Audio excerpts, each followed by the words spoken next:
Hello, everyone. Thank you for joining. We have a lot of speakers today, and I will allow a maximum of 10 minutes per speaker so that we have a Q&A, which is meaningful.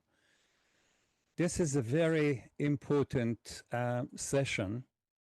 Most of the people on this session, including myself, have been arrested under the terror laws of 2000 that were updated. So we are talking about a group of people who have this terrifying experience of not just being arrested, but mostly also the police breaking in very early in the morning for the great crime of writing in support of Palestine and against the genocide. I have to also add before starting that Britain is totally on its own in doing what it is doing. No other country in Europe has a similar legislation, neither the US, and interestingly, not even Israel. So Britain has done the most to silence its population and remove human rights from its citizenship, all by someone who was supposedly a human rights lawyer and now is a devoted and committed supporter of the crimes that Israel is committing in Gaza. We have 7 speakers, I think, and we will allow um, each of them 10 minutes, after which there will be a Q&A session. We ask that you put your question in the Q&A in a sentence or two so the panelists can see it and select which questions they want to answer. We also ask that you name the panelists to which the question is directed.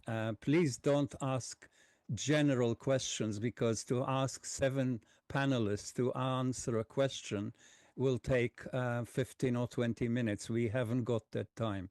So a question should be focused, short, to the point, and to a panelist. And the first speaker is Sukaina Rajwani, who is the mother of Fatima Zainab from the Filton 24 group, and she's she is on remand for decommissioning Elbit factories. I understand more than one. And she is part of a very large group who are sitting and waiting for their trials as terrorists when they have not harmed a single person, nor did they mean to ever harm a single person. Sukaina, the floor is yours. Thank you so much. Good evening, everyone. I am Sukaina Rajwani, and I am massively grateful to be here with you today and for the opportunity to share my daughter Fatima Zainab's story with all of you. Thank you so much, Tony, and to the organizers of the webinar for inviting me today.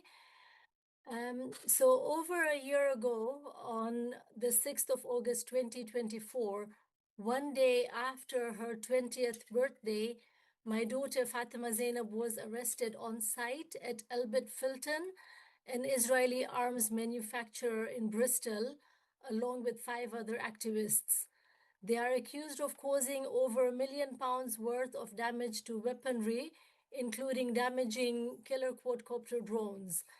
These drones are part of the weapons used in the genocide in Gaza, and these drones mimic the sounds of children in distress in order to draw civilians out to help, who are then shot at.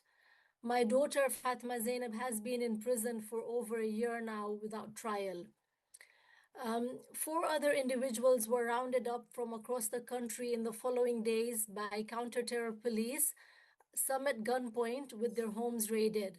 All 10 were held in isolation without charge under the Terrorism Act for a week, after which they were then charged with criminal offenses that do not fall under the Terrorism Act. However, counter-terror police continue to lead the investigation, and the prosecution allege that there is a terror connection linked to their case. In November 2024, last year, and more recently, just last month, a further 14 individuals were arrested by counter-terror police, some in violent nighttime raids by up to 30 officers in connection with the same case, making the original Filton now the Filton 24. All 24 have been imprisoned and on remand since their arrests, despite meeting all legal conditions for bail and having no incentive to skip. Fatma Zainab's bail has been rejected twice so far on the grounds that she is too committed to the Palestinian cause and will reoffend if granted bail. She has been in prison for daring to dissent against a genocidal arms trade without trial for 13 months now, when the legal custody time limit for prisoners on remand is 6 months. It makes you wonder about Britain's claims to freedom of speech and democracy and the right to protest when we see, especially now presently, hundreds of people arrested under counter-terror powers for opposing an ongoing live stream genocide. Unfortunately, today I cannot speak of how proud I am of my daughter for standing up for what's right and what's just, as I would then be at risk of supporting a proscribed organization, Palestine Action, with whom she took direct action with, and then face up to 14 years of jail time. But then I can tell you how proud I am of Fatima Zainab as a person. Fatima Zainab has a very compassionate soul, and one of her most defining characteristics is her passion for social justice. When the genocide started in October 2023, Fatima Zainab was at the time in her second year of media studies at Goldsmiths University. Fatima Zainab refused to remain silent. She refused to be complicit in the ongoing genocide in Gaza. She refused to look away. She participated in protests and marches week after week, as well as her university encampments for 10 months. Yet the government continued to arm Israel in the midst of an ongoing genocide.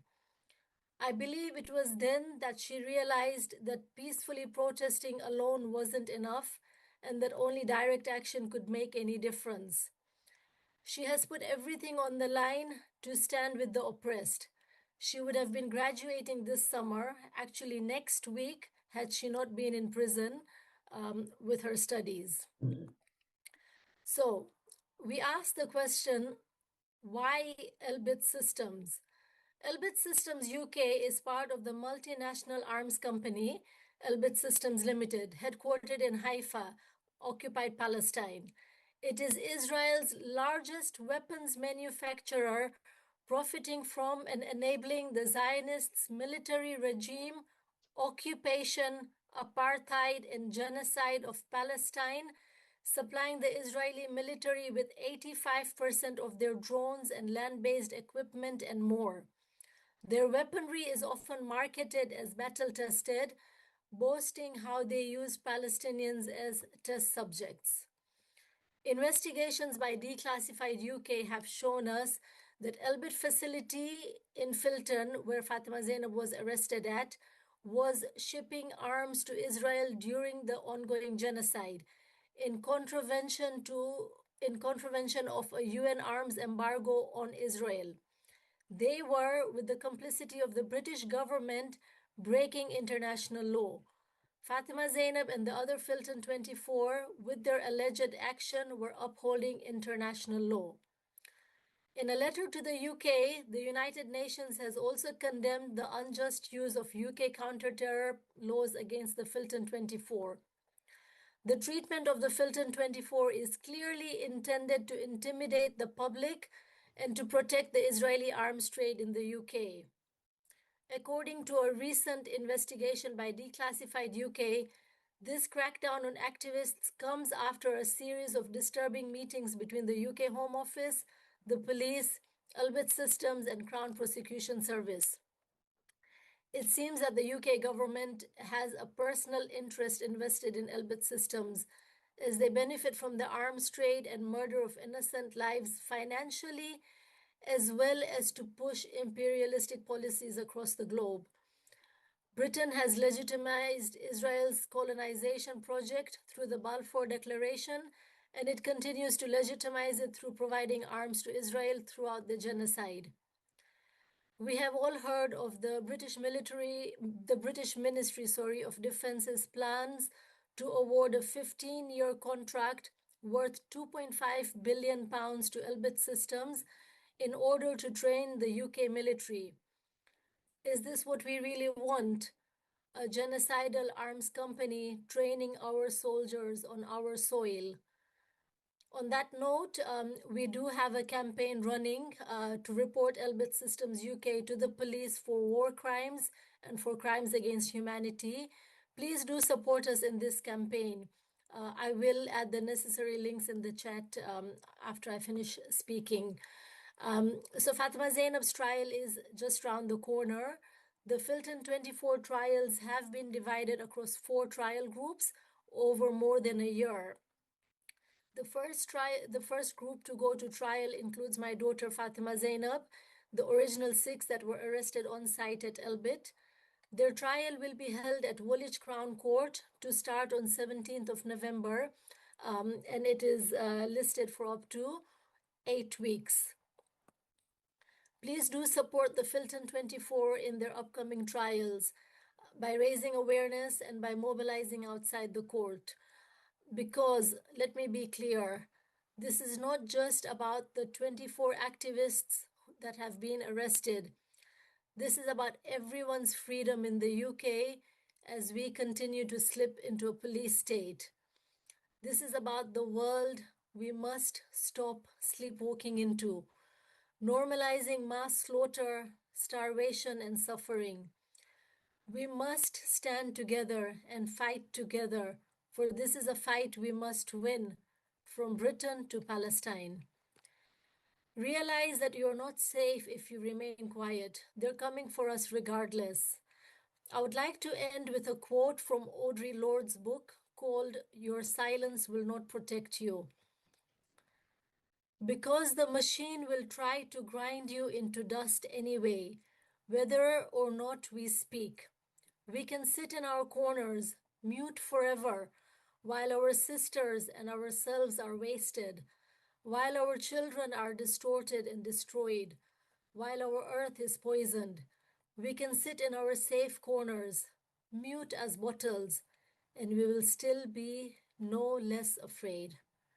Thank you so much. Thank you very, very much, Sukaina, for this incredible presentation. I hope that you can give your courageous daughter.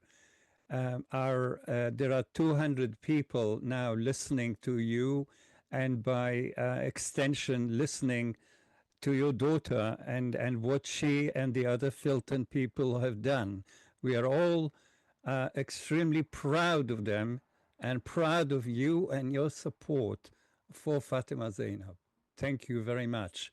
I'd like to introduce my co-chair, Esther. Could you take over, Esther, now? Yeah, thank you very much, Chaim. I'd like to thank you as well, Sukaina, and your daughter for her tremendous courage. Thank you. Our next speaker will be known to many of you.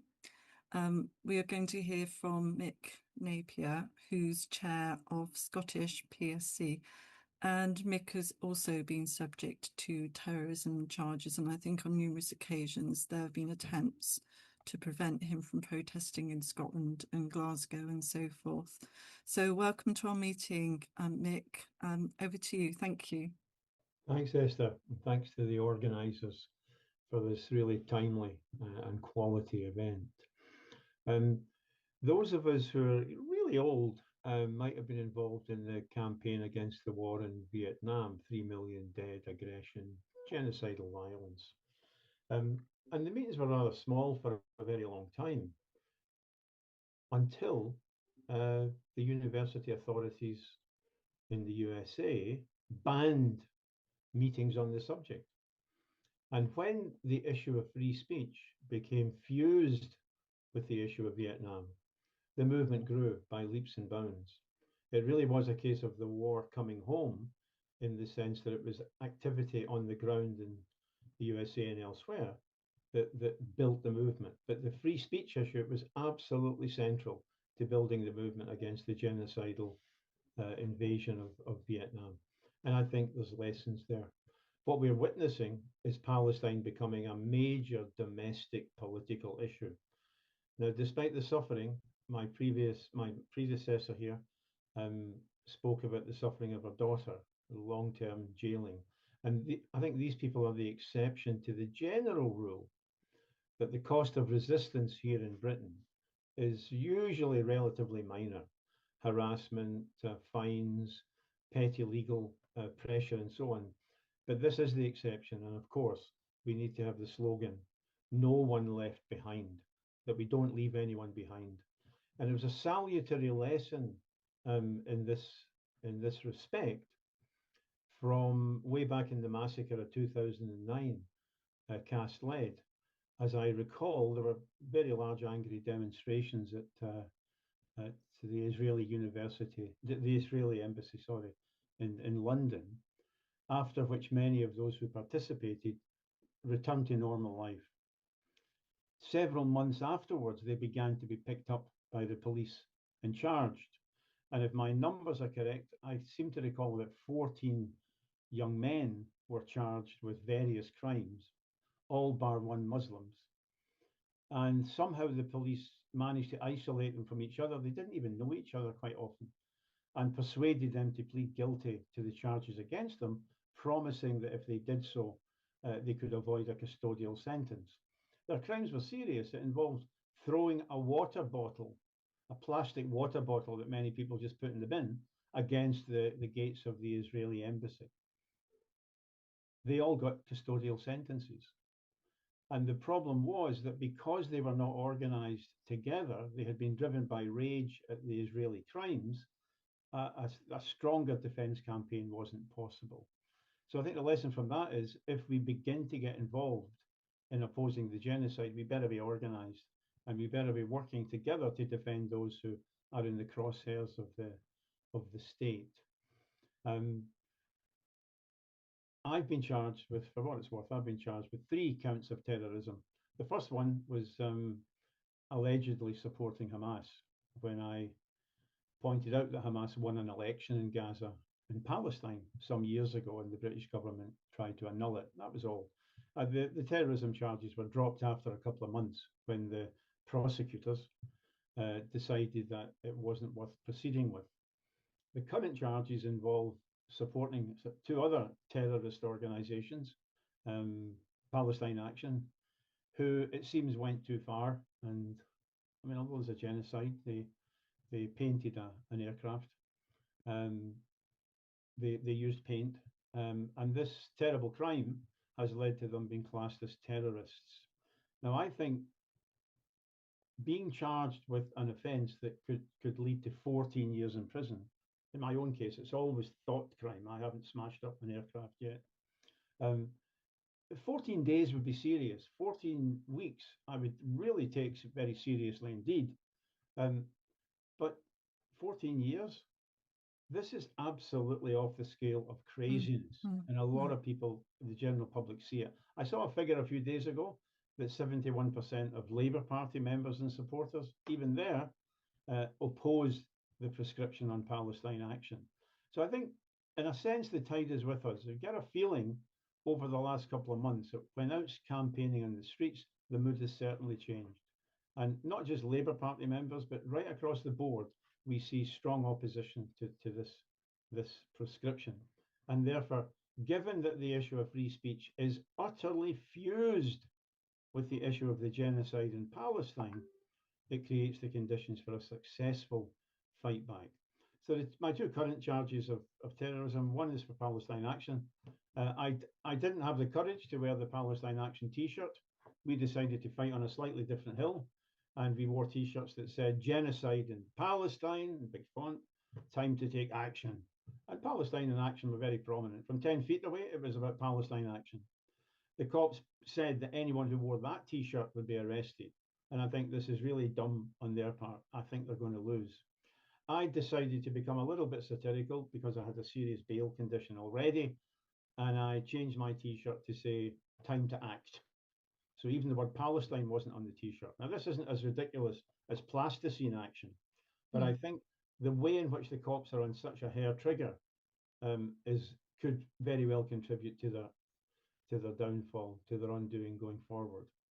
So I guess one other thing to report from up here is that the reason why I think the tide is swimming in our direction is that although the police are still arresting all and sundry, knocks on the door at 1 o'clock in the morning, people being scooped off the street, scores of cops chased the playwright, Paul Laverty, close comrade of Ken Loach, a couple of days ago in Edinburgh, scores of them in order to arrest them. And this makes them look ridiculous. But the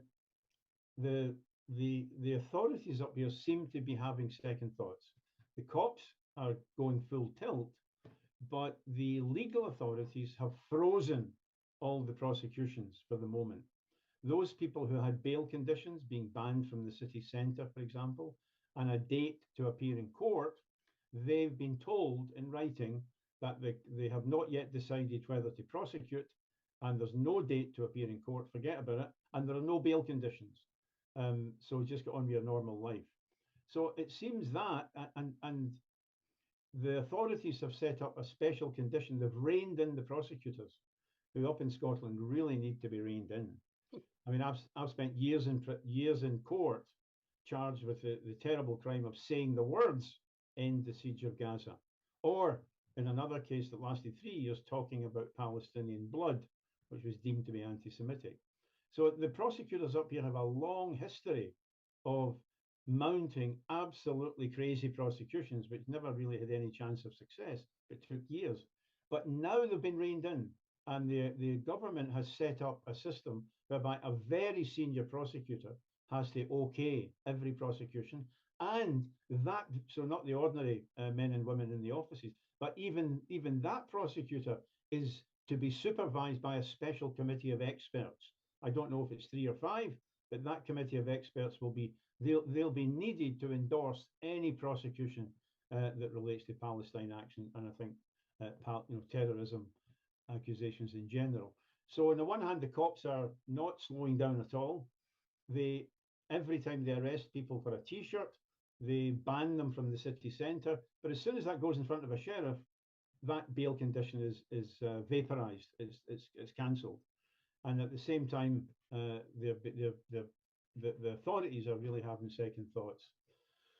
One other thing that seems to me to have changed things up here is that we managed a couple of weeks ago to force, very much against his will, he held out for 22 months of genocide, but we forced the First Minister up here, John Swinney, who's a terrible record of anti-Palestine and pro-Israeli activism, but with a few emollient words to try and cover it. He has now started to criticise the Israeli genocide, call it genocide, and damn it in no uncertain terms.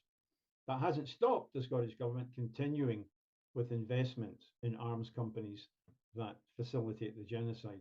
So I think we've got a bit of a crisis of will, of confidence in some of the authorities up here that suggests that the level of defiance, absolutely, above anywhere else emanating from London, but the level of defiance is giving them pause for thought. And I think that's the main point I would take away from the last few weeks, the last couple of months, that if we organise, if we are determined, if we stick together, if we try to maximise the numbers of people acting in defiance, then I think there's a real strong possibility of winning. Over the last 22 months of genocide, a lot of people have been active, they've been out on the streets, but there's been terrible depression. There's been a feeling that whatever we do, the terrible crimes just get even worse and worse and worse. Now I think we can begin to see the possibility of breaking this government's will, of mounting a sufficiently strong campaign of defiance on this issue that we can actually win this one. So I hope I'm sure this webinar tonight will be a contribution towards that. But having been on trial for 17 of the last 19 years, having been on bail for 17 of the last 19 years, we tend to win.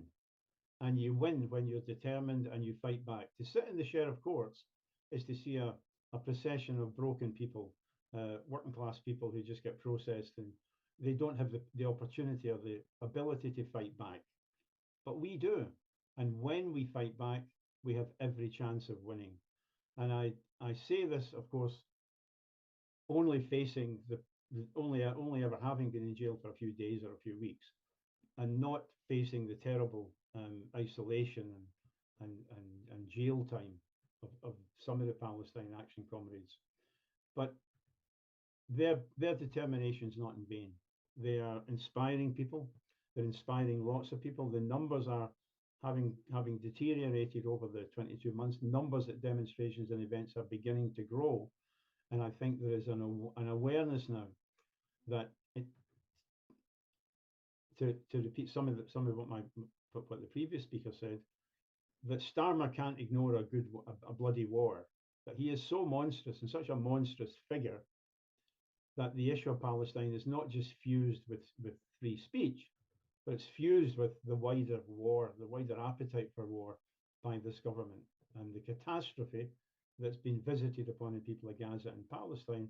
A lot of people are beginning to think could be visited upon many people, perhaps even including ourselves. So when we fight for the Palestinians, we fight for ourselves. And I look forward to listening to the other speakers in this excellent webinar. Thank you very much, Mick. There are now more than 205 people listening to this, which is excellent. I just want to ask you a technical question that has arisen, Mick, before we start the next one, and that is: are the terror laws in Scotland synchronized with those in London, or are they different in any way? They're pretty much the same. The behaviour is different. Some of our people, I was very surprised to learn down in England, they get put on bail without even being charged. That's not possible up here. So the legal systems are separate, but there isn't a huge difference between them. Well, I think what you described is the result of the total mess that the system is in, and the confusion that they have sown themselves. Our next speaker is Richard Medhurst, who needs no introduction, one of the leading journalists in Britain, who was arrested, of all places, in the airport. And indeed, this was followed by further erosion of his right, both as a citizen and as a journalist. He has not been silenced. He will, I'm sure, not be silenced. And thank you for coming today and joining us, Richard. Hi, thanks for having me. And you guys can hear me all right? Yes. Perfect. Okay, thank you, Mick and Haim, for your input and introduction. It's funny what Mick just mentioned about in Scotland you can't be on bail if you haven't been charged, because that's literally my situation. So I've been on bail now for just over a year.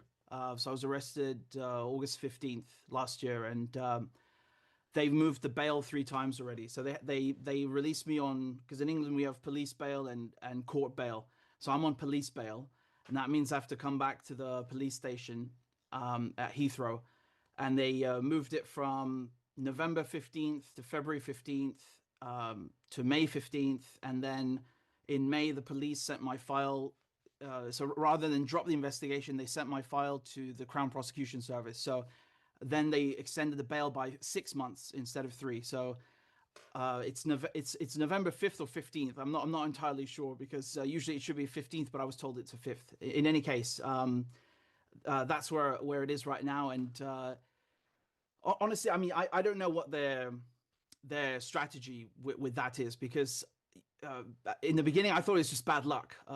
But when they raided me and detained me in Austria, and then they escalated it to membership of a terrorist organization, I thought that's just there's something very, very wrong going on here. And there's also so as far as I know, because we were just talking about all these people that have been arrested for their placards with Palestine Action. I don't know if the number is still correct. I think it's 500 people.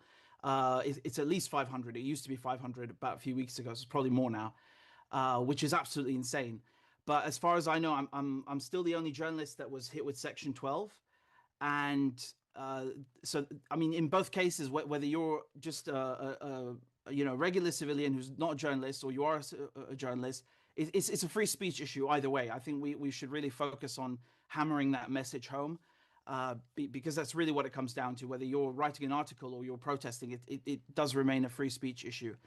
And the other thing as well is that in my cases with Reaper, I don't know if any of you guys have been hit with that as well. They made me sign a Reaper notice before I was allowed to leave the police station. So that one is very egregious, because it can turn into its own case, even if they drop the terrorism stuff. I wouldn't be surprised at all if they've done it with people they've arrested. So basically, Reaper is this, I think it's Regulatory Investigative Powers Act from the year 2000, and it's basically you go to prison if you don't give them your password. The police have to go and get a court order from a judge. They didn't do that with me. But they kept asking for it, and then I got raided in Austria. So I don't know if those two are related, and they never asked me for the password since. So I don't know if those two are related, but I wouldn't be surprised. But that is very, very egregious, because they can drop the terrorism stuff and then still send you to jail just for not giving them your phone password, which is unbelievable. There are lawyers that are actually in prison in the UK. You'll forgive me now, I don't remember their particular names right now, but there's no respect under the Terrorism Act or Reaper for attorney-client privilege or doctor-patient confidentiality or journalists and their sources. It really is.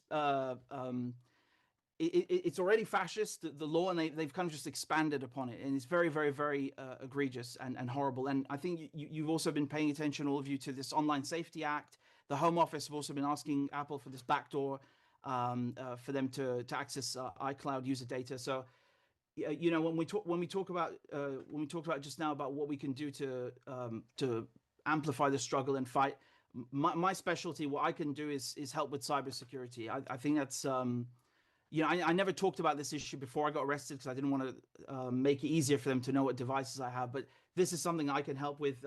So anyone who needs or wants to know more can just approach me, email me. I'm more than happy to help. And I think it's very relevant for people that are being targeted by the state, for journalists, for activists. And we should remember that what they're doing is actually illegal. Spying on your own citizens is by definition illegal, no matter what kind of label they try to slap on it.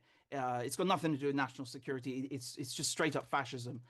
So that's something I can contribute and help people with gladly. And I'm all ears on how we can also help expand the message to the broader public, because I know that more and more people are waking up to this, and it's very inspiring seeing people coming out every weekend with the protesting against the Terrorism Act and so on. But I feel like we still haven't. There's just a bit more to kind of penetrate into the mainstream media, because they're still trying to. I don't know if they're doing it on purpose or it's a D notice that's been served to them. I don't know what it is, but they're still, they're obviously playing to the tune of the government. So we don't want to let them get away with that. I think we need a bit more media penetration. And we're almost there. I don't know if you guys would agree with me, but whatever we can do, I'm all ears. And I'm very grateful for this webinar and for all of you putting this together and coming out. Thank you. Thank you. Thank you very much, Richard. And there are a lot of things there that I think were really, really interesting. So your point about media penetration, clearly, I'm sure I'm not the only one to have been extremely frustrated by the lack of media challenge to the current situation. Really appreciate your offer regarding cybersecurity. Also, interestingly, and your point about spies and my observation that the Labour Party has very clearly, explicitly and proudly recruited Israeli spies to its ranks, previously to spy on members. So it seems to me that the Labour Party is now doing to the country what it was initially doing to its members. And I noticed a comment in the chat as well, as part of during Richard's talk, that the whole of the UK should be in this meeting because it's offering so many insights to the current situation. So thank you to our speakers so far. And our next speaker requires hardly any introduction at all. Huda Amori is speaking to us next. And you'll all know Huda as an activist and campaigner targeting British complicity with Israeli apartheid and genocide. And we're really pleased you can be with us tonight, Huda. Over to you. Thank you. Thank you, everyone, and thank you for organising this event. So I'm sure everyone is aware of the current situation with Palestine Action, but just to give some context, Palestine Action started in July 2020 with the aim of taking direct action against the Israeli weapons industry in Britain, specifically against Elbit Systems, Israel's biggest weapons firm. And from action to action, we continue to grow with more people joining and shutting down Elbit's weapons factories across the country. And with this came a lot of victories, and we managed to, in those 5 years, permanently shut down 3 Israeli weapon sites in Britain and force over a dozen companies to cut ties with Elbit. And Elbit lost contracts worth billions of pounds during that time. I think it's safe to say that we annoyed a lot of powerful people during the past 5 years, and I guess as well, this shows the effectiveness of the campaign to see what strong reaction we garnered from the state. But it's quite important to note those people that we annoyed, because as well as the Elbit Systems, the Israeli weapons industry, people in Palestine Action also targeted Teledyne, a US weapons manufacturer who make parts for missiles in Bradford and send them over to Israel. And we know that so-called Lord Richard Dannett was paid by Teledyne, and he also called for the prescription of Palestine Action.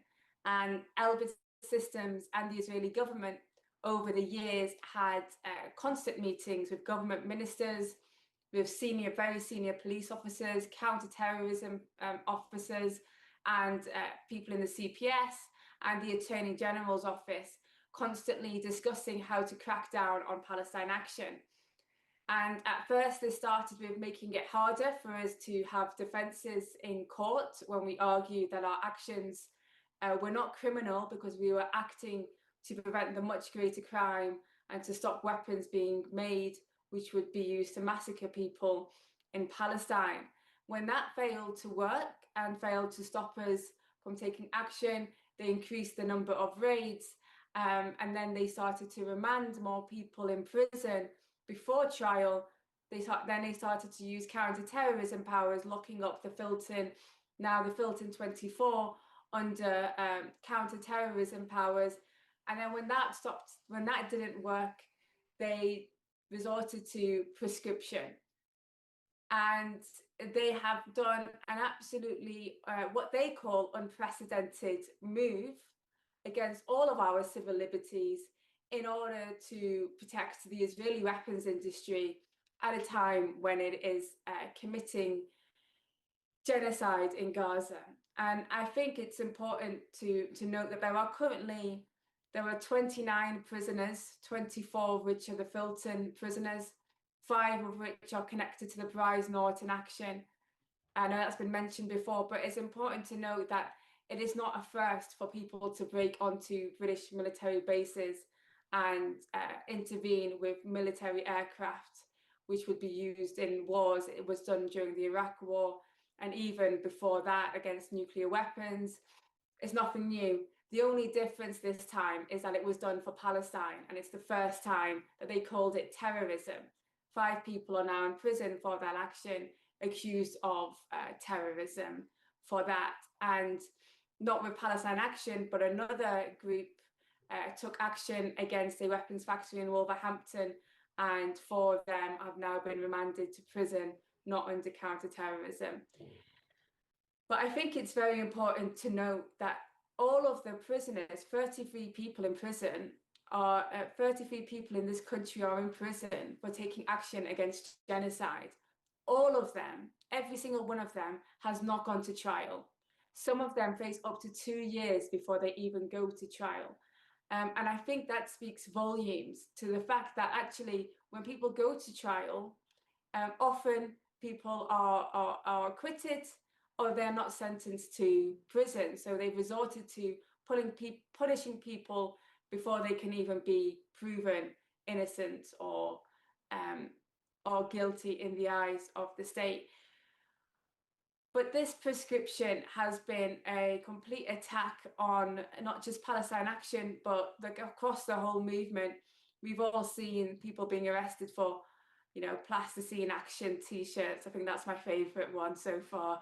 The private eye jokes, and these ridiculous things, being stopped for having a Palestine flag and harassed by the police. But also it has been incredible to see hundreds of people, and probably thousands to come, getting out there in the streets, holding placards and opposing the prescription, defying the law, in order to stand up for what is right, because this is completely unprecedented.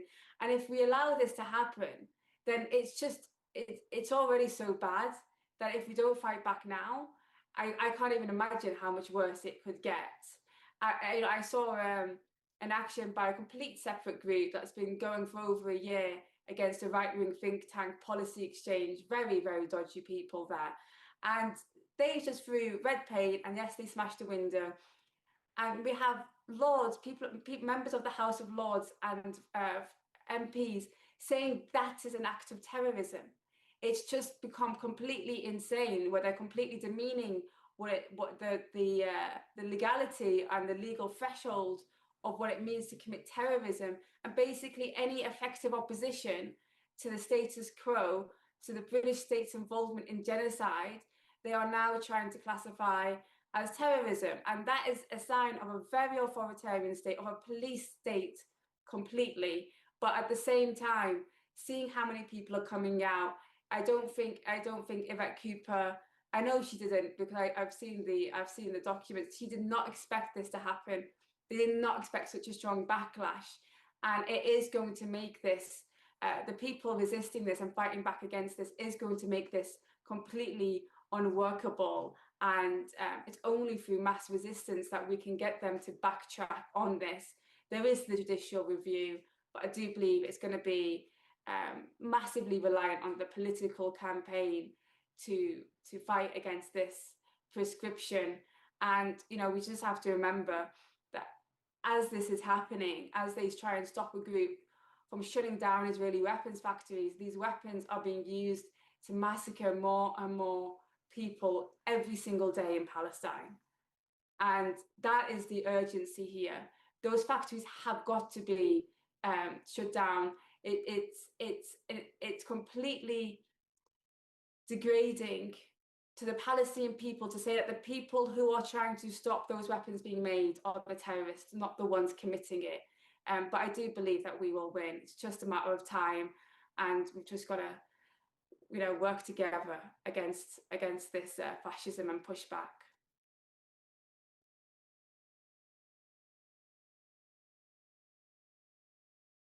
Thank you, Hoda, for an excellent presentation.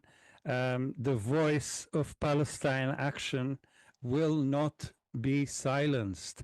I want to tell you that a group called Palestine Action in Vienna has acted in exactly the same fashion that Huda and her friends have taught us is possible, justified, and necessary.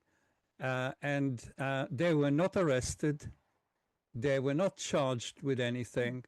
They gave many interviews. This is Vienna, where Zionism has once started, and also where Hitler comes from. So it's possible to speak openly against the crimes and against arming the crimes in Europe, but it's not possible in this country. In this country, where the Zionist project was first supported 110 years ago.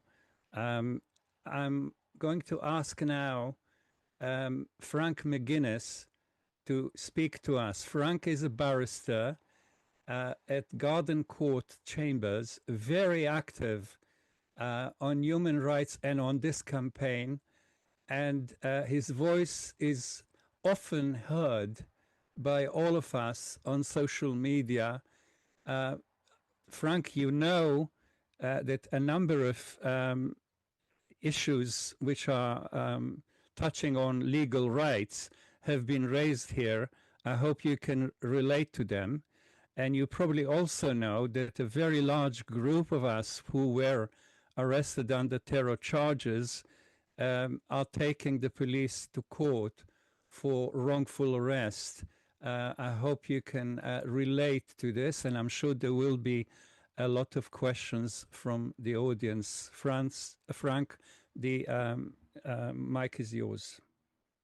Thank you so much. Thank you for inviting me. And it's vital, of course, that we continue to create these kind of explicitly anti-Zionist spaces to do what we can to organize and to stand in solidarity with Palestinians as they face this ongoing genocide, almost 2 years now.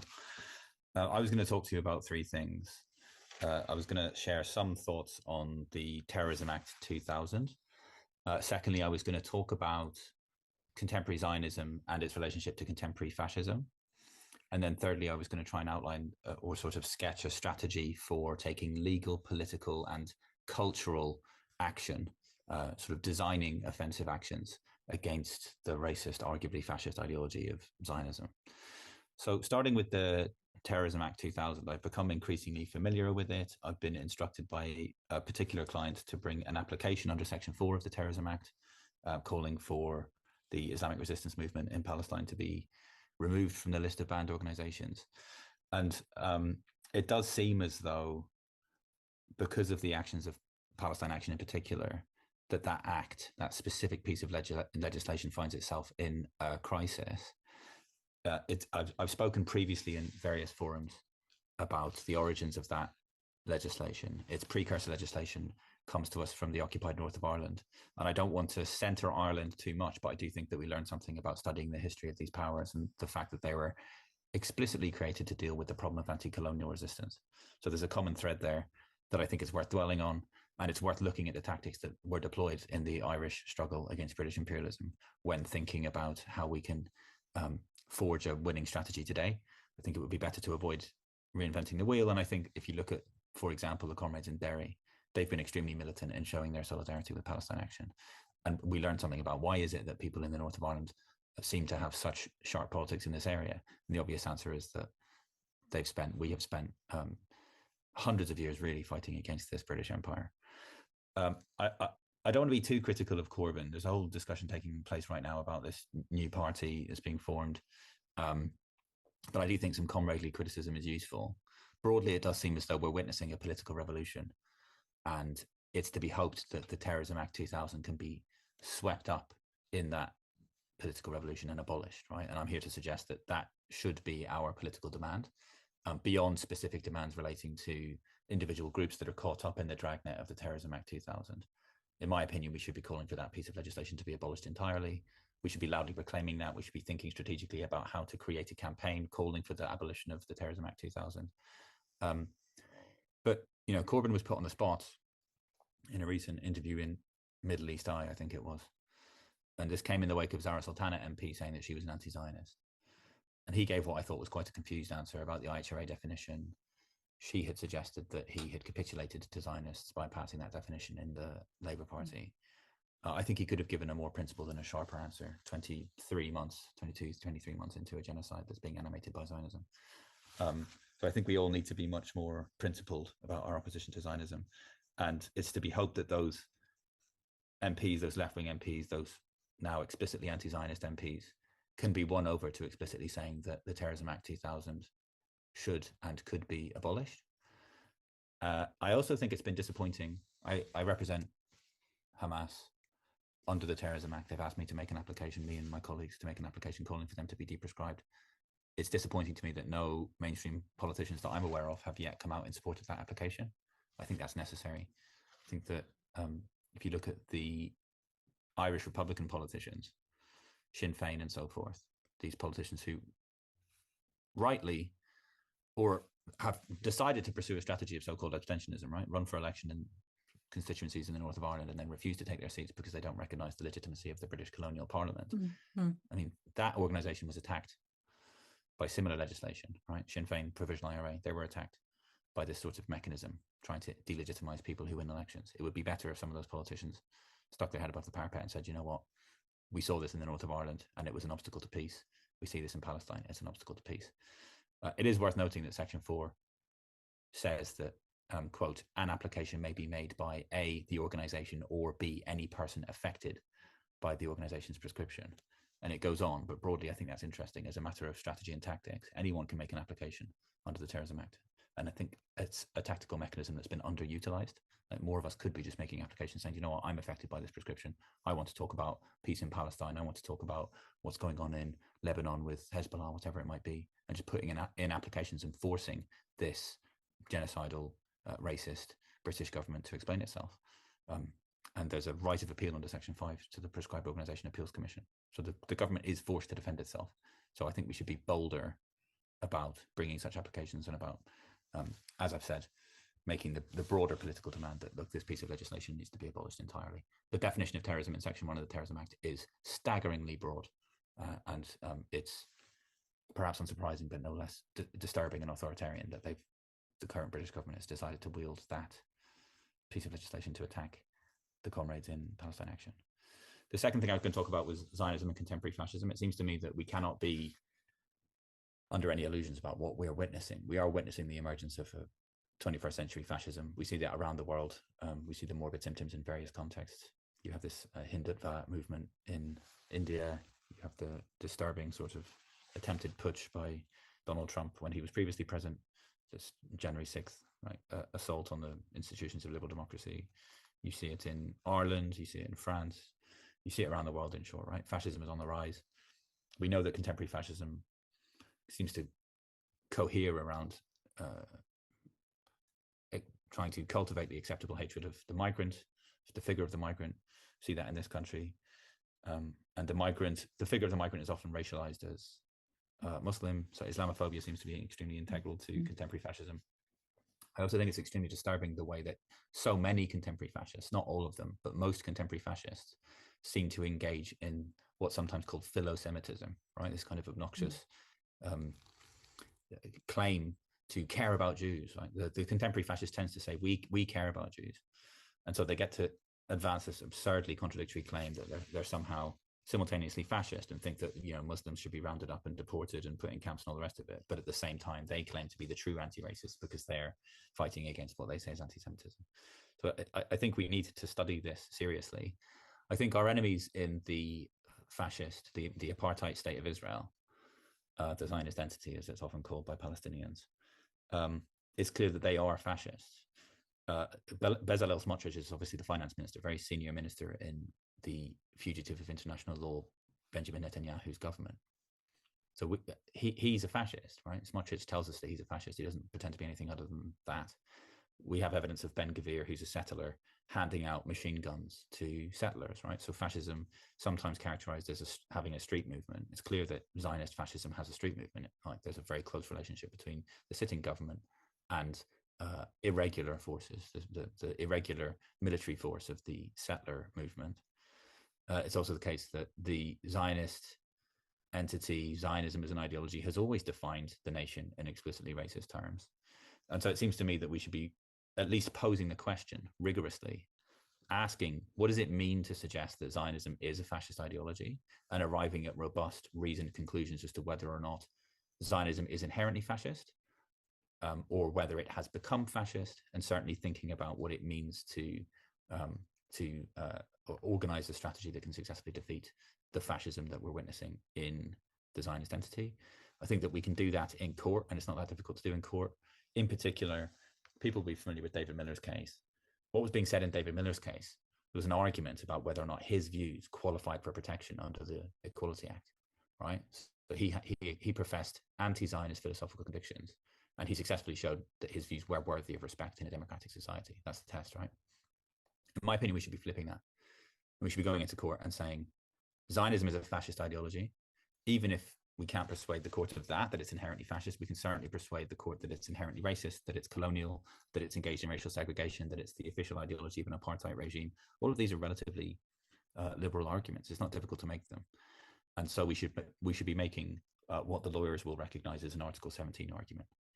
So going into court and saying the European Convention has a so-called abuse clause that says when people try to use the rights of this convention to attack other people's rights, then they should lose the protection of the convention.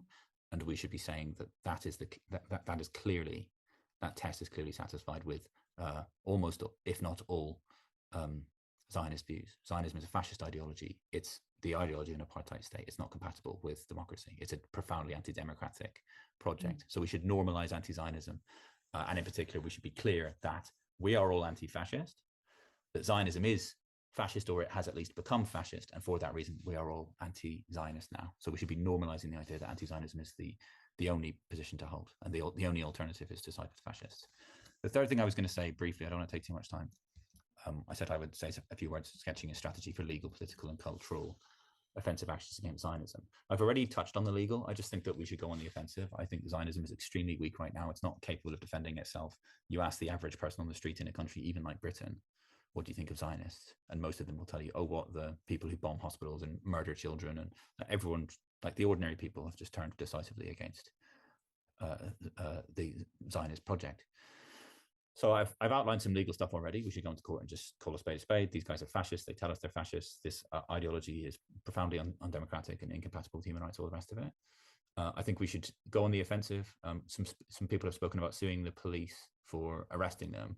In my opinion, we should be pleading what's called aggravated damages, right? So the section of the pleadings where when we're suing the police, we should say, look, you arrested me.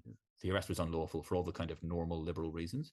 And then we should add aggravated damages sections to our pleadings where we say, we can't understand your decision to arrest me without understanding that the British state has a long-standing policy of support for the colonial project of Zionism. We know that because the British Empire literally administered the Palestine Mandate.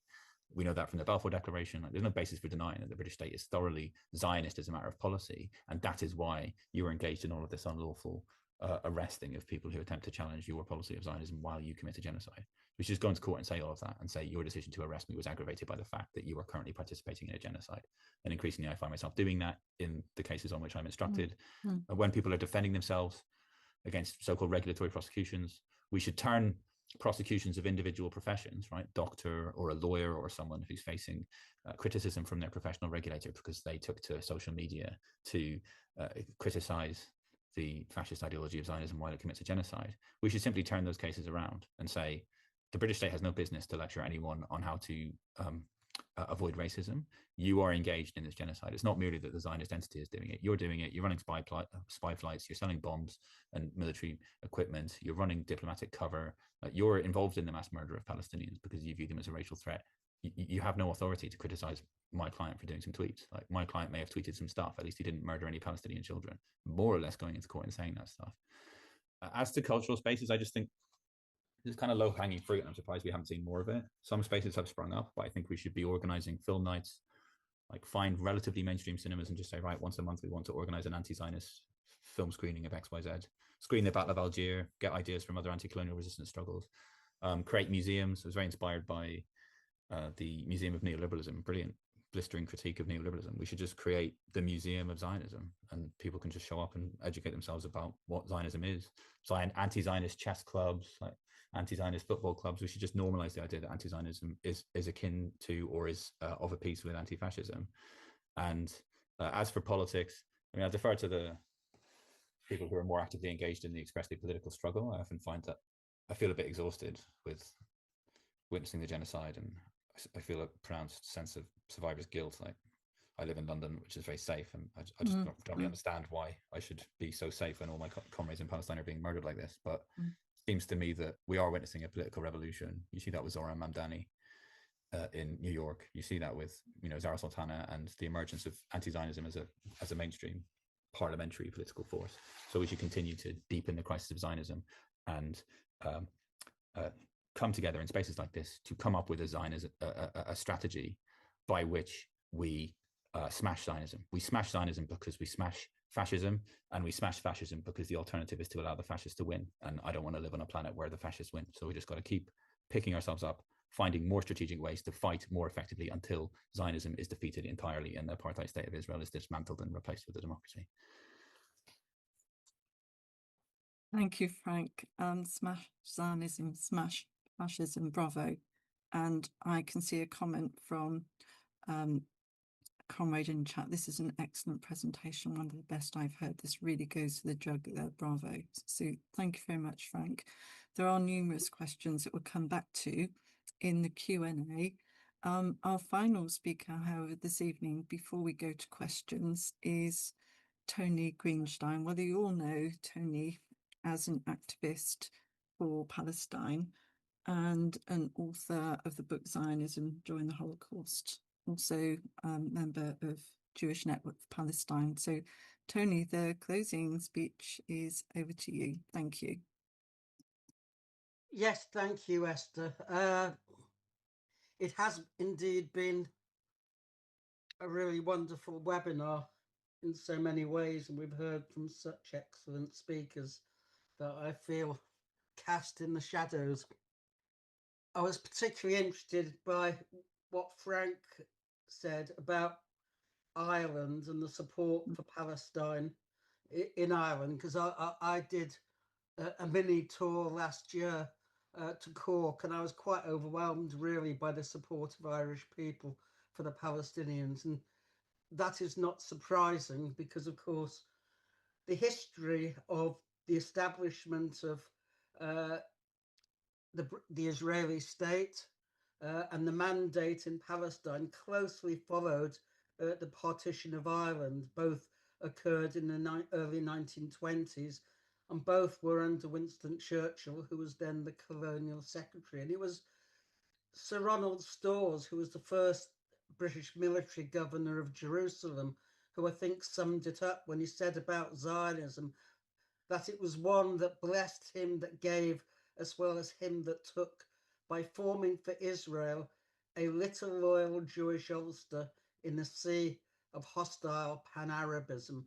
And really, that summed up everything about the British attitude, because, I mean, people often associate, when they hear the word Zionism, they often associate it with Jews. And there are many in the Palestine Solidarity movement even who are unable to distinguish between Jews and Zionism. But the history of Zionism is that the British and the imperialists adopted Zionism well before Jewish people did. It was Palmerston and Lord Shaftesbury in 1840 and 1842 who urged the Jewish Board of Deputies, which today is really just a Zionist lobby organisation, to agree to the Jewish return to Palestine.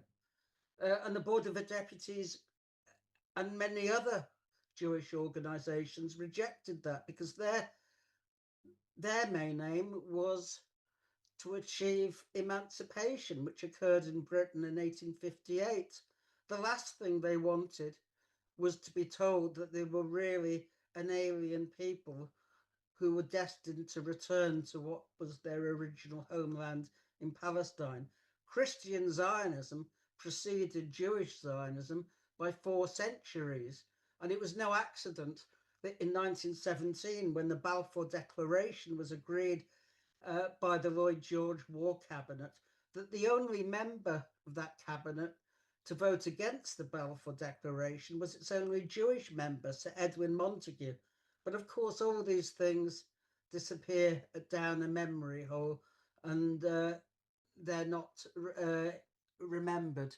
They disappear from history altogether. And indeed, up to the Second World War, the majority of Jews in the diaspora, not least in Poland, which had 3.3 million Jews, was overwhelmingly anti-Zionist. And I don't think people should forget that, because today we see, of course, the Metropolitan Police Commissioner rerouting Palestine solidarity marches in order to protect Jewish worshippers at synagogues. And if you believe that, you believe anything. Jews today are used as a moral alibi for Zionism and for the genocide in Palestine, but they are not the cause. The cause, of course, is the imperialist interests themselves. And we've heard from Huda and others about the attacks on our democratic rights. I mean, all I really have to say about that is that democratic rights such as freedom of speech, freedom of association, the right to demonstrate, were not given to us on a plate by our legislators or the judges. They were fought for.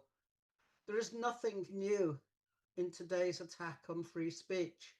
The Chartists, trade unions, the suffragettes, they all experience the same attacks. And people like William Cobbett, Richard Carlyle, Thomas Paine even, the theoretician of the American and French revolutions, they were all attacked and they all suffered imprisonment at one time or another. So when we're told that it's the rule of law, I think we can treat that with a certain contempt and disdain. Our ruling class has always had a disregard for democratic rights if it could get away with it. And the fact that we have freedom of speech, albeit now limited freedom of speech, is because of those past struggles.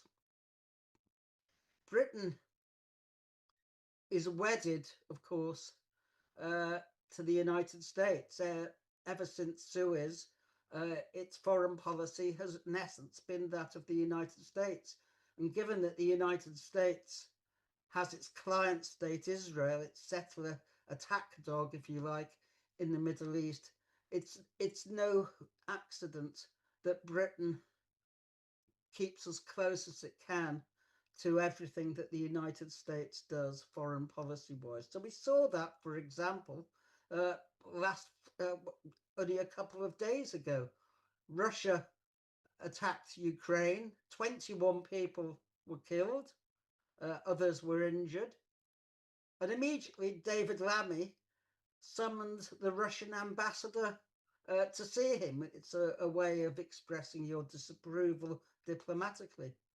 And yet thousands have died, children, women, starved to death in Gaza.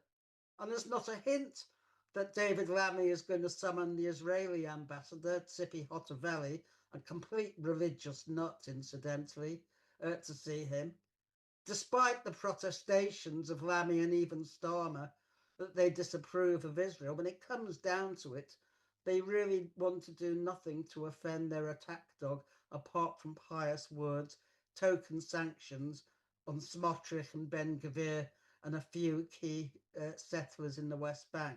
But nothing that Israel does could possibly affect what is in essence a special relationship. And we've seen that with the international law, the complete shredding of international law, such that the United States is now sanctioning the court, the International Criminal Court itself, and the chief prosecutor. And there's apparently a Mossad team alive and well somewhere in the Netherlands, tracking down Karim Khan, the prosecutor. What we see is Trump and his administration behaving like mafia bosses, seeking to take out the courts and the judges when the law goes against them. So international law has been rendered almost totally useless because it has no enforcement mechanism. I mean, this is not surprising, of course. The same happened with Nicaragua when America mined its ports back in the 1980s. But it's just a reminder, really, of the kind of system we live in, that beneath the democratic facade lies, in essence, a capitalist dictatorship. And we should not forget that. I should mention, I guess, my own arrest. In fact, I was arrested twice. The first time was in December the 20th, 2023, a dawn raid by about a dozen police.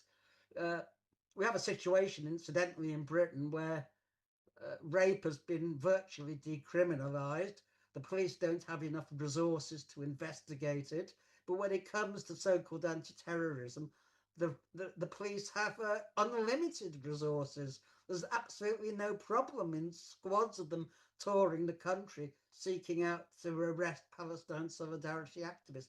But that's the nature, if you like, of the justice system. So I was on bail, first police bail and then court bail. And my trial will be in January at Kingston Crown Court, one of the 3 courts in the south which can try terrorism offences. And it's absolutely clear that the anti-terrorism laws are being used to suppress free speech on Palestine. What they have nothing to do with is actually combating terrorism itself. I mean, we all know what terrorism is. When you plan to bomb at a concert hall in Manchester, the Manchester Arena, or you have the Bataclan massacre by ISIS in Paris. I mean, the anti-terrorism laws really have nothing to say about these. They are there to suppress dissent, and they are using the very terrorism they created, because before Iraq's invasion there was no ISIS, and before Western interference in Afghanistan there was no Al-Qaeda either. So the Western powers create the very terrorism that they then use as the excuse to clamp down on democratic rights.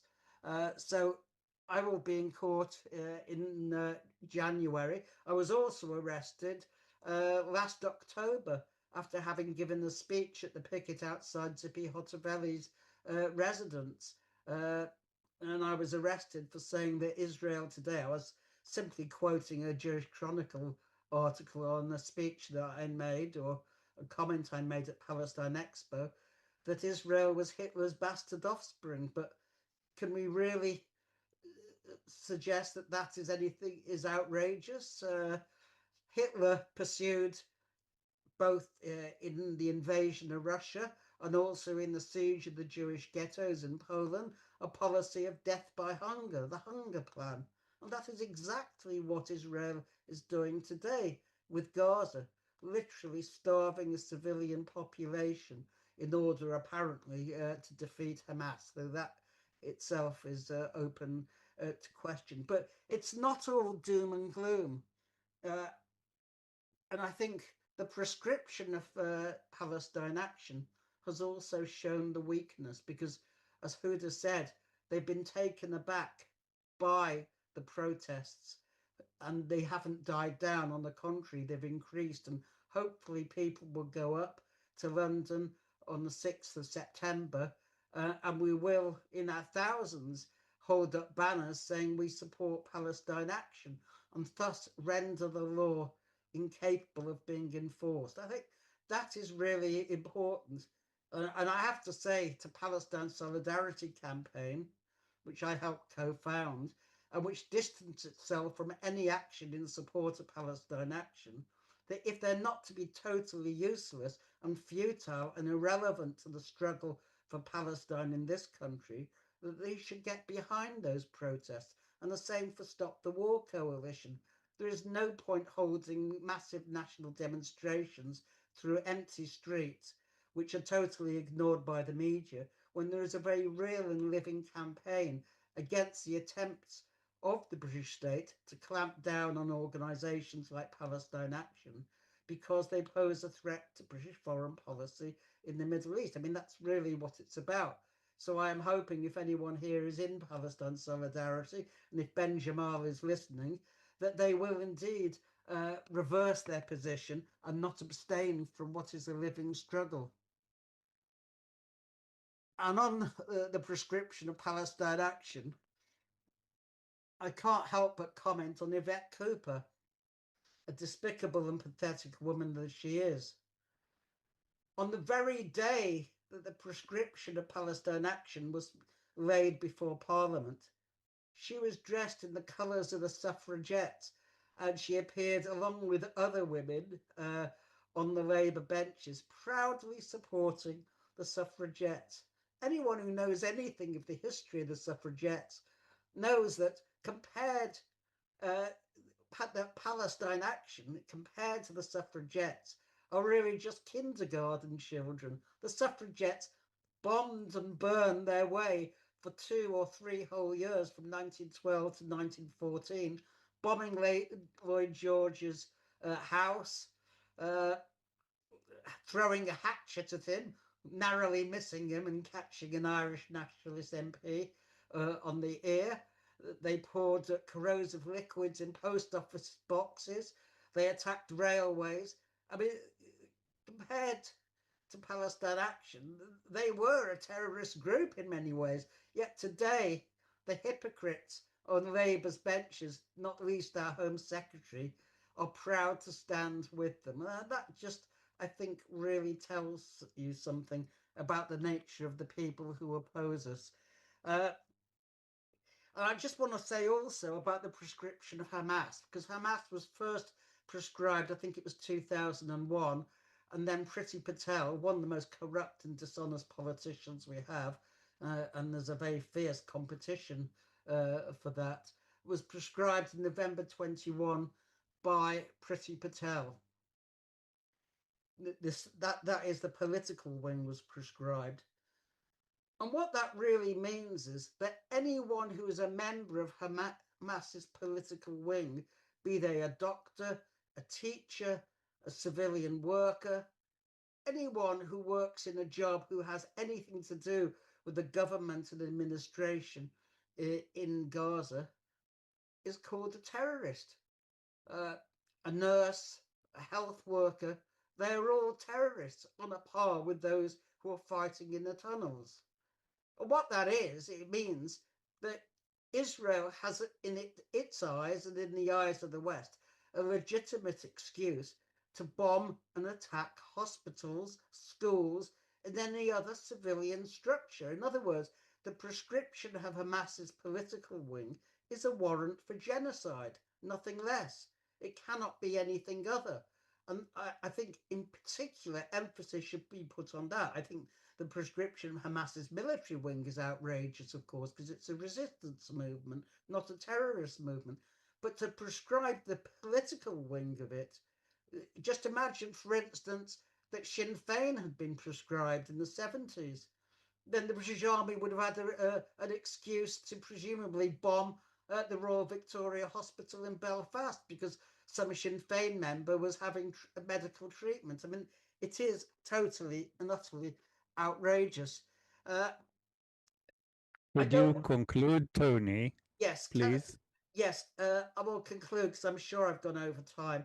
I just want to say one final thing in response to Frank about whether Zionism is fascist. I don't think Zionism in its origins and its, if you like, its political nature has been fascist over the ages. But what has happened is a revisionist strain, which was a fascist strain or strand within Zionism, has come to power. And we now see people who are open neo-Nazis really in the Israeli government. I mean, compared to Ben Gvir, Marine Le Pen is a socialist. I mean, it is quite absurd. These are really genocidal fascists, and we should treat them as such. So thank you very much. And I'm sorry if I've gone on a bit long. Thank you very much, Tony. You have, but it was all well worth listening to, which is the most important thing. all of you, thank you. Before we start the Q&A, we have a number of questions that people placed on the Q&A list. Graham Ogden, if you could lift your electronic hand, we can let you ask the question yourself. Otherwise, please tell us and I will read it.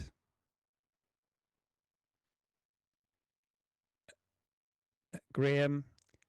Oh, thanks, Haim. Can you hear me? Yes, we can. Yes, yes.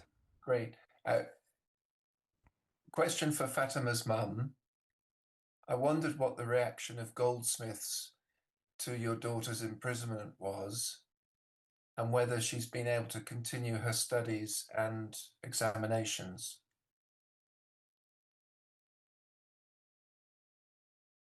Sukaina, can you answer this? Sure. From prison, obviously, she cannot continue her studies, but the university, as well as the student union at Goldsmiths University, has been quite supportive. They deferred her year for this whole past year while she was in prison. And obviously, there's no way she can start her studies or continue her studies this academic year as well. So I've applied to defer it this year as well, and just waiting to hear back on that. Hopefully that helps answer your question. Thank you. Thank you, Sukaina, and thank you, Graham. There is a question by someone who is not naming themselves. What will be the next steps if you lose the judicial review stage? I think, Frank, could you relate to that question? I think it's more one for Huda, to be honest. I'm not instructed on that case per se, so I think maybe she's better placed to field it. So what was the question? What would I do if we lost the judicial review? Yes. We'd probably appeal. It's the short answer. But I don't. I envision this is going to be a long fight. Hopefully, not a long fight to be deprescribed, but I imagine, even if we win and do get deprescribed in the meantime, there is a likelihood that the state will probably appeal, especially if Yvette Cooper's still in power. Anything can happen. But I think ultimately, we can't just rely on one mechanism for deprescription, and that's why I think it's so important to Defend Our Juries campaign. And we're not gonna give up until we're deprescribed one way or another. And to be honest, I think their case is pretty pathetic, to be honest. I've seen the papers in it; they get a lot of things wrong. It just seems full of errors, and there's a lot of lobbying behind the scenes, which we will see probably more of that coming to light. And I think it's been brilliant to see how many journalists have also taken it upon themselves to find out more information behind the prescription. I am pretty confident, but I know that you can't put your full faith in the legal system, but I have confidence in our legal team. But most of all, I have confidence in people, the people that are coming out on the streets, hopefully in their thousands next Saturday, to oppose this. And we've seen it before with the poll tax. When thousands of people resist, it will be inevitable that they have to overturn this prescription. So we can't put all of our eggs in one basket, but one way or another, I'm sure this is going to be defeated. And hopefully we'll end with Albert Systems having no choice but to leave the country, and also in Yvette Cooper and hopefully more people losing their job, because this is just, it's a huge political mistake that she has made. I think she's already starting to realise that, and I think that's just going to come out stronger. She's resorted to a pathetic smear campaign in order to try and justify it. And the truth is coming out. More will come out, and I'm sure that we will prevail one way or another. Thank you very much, Huda, and good luck with this case, of course. And the next question is to Frank again. Robert, could you pose your picture? Sorry, could you pose your question?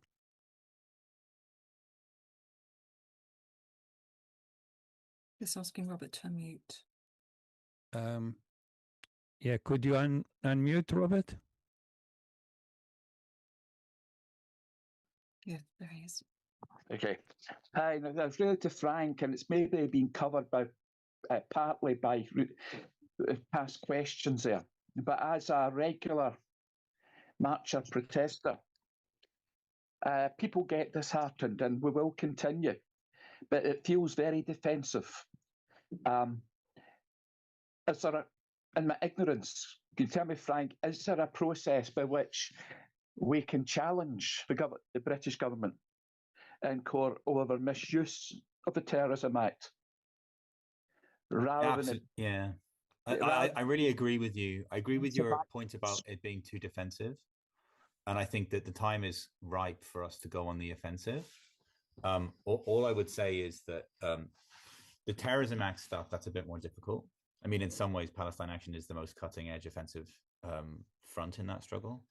And then obviously, my client, I represent Hamas to bring an application under Section 4. And that's something of an offensive strategy, right? It's like taking the case to the government. But I do think that the crucial strategic point that I always try to hammer home when thinking this stuff through with the comrades is that we need to subordinate any legal tactics to a prior political strategy. Like, look at what's happening with Palestine Action. Palestine Action, the attempts to ban Palestine Action will be defeated politically. There is a legal aspect to that challenge, but it is being defeated because of an extremely effective, well-coordinated political campaign. So lawyers, qualified lawyers can play some role, but ultimately what we need is a coordinated political movement. I really can't emphasize that enough. That's how we win.